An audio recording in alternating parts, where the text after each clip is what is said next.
হুজুর আল্লাহর সালাম গ্রহণ করুন। আমি জিবরাইলের সালাম গ্রহণ করুন। আল্লাহর নবী গো, আপনার দেহ মুবারক আল্লাহর আরশের ডান পাশে দাফন হবে, আপনি খুশির সহিত কবুল করুন।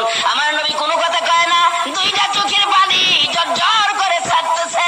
জিবরাইল বলেন, ইয়া রাসূলুল্লাহ, এত সুন্দর প্রস্তাব নিয়ে আসলাম, কোনো কথা কন না, খালি কাঁদেন কেন জানতে চাই।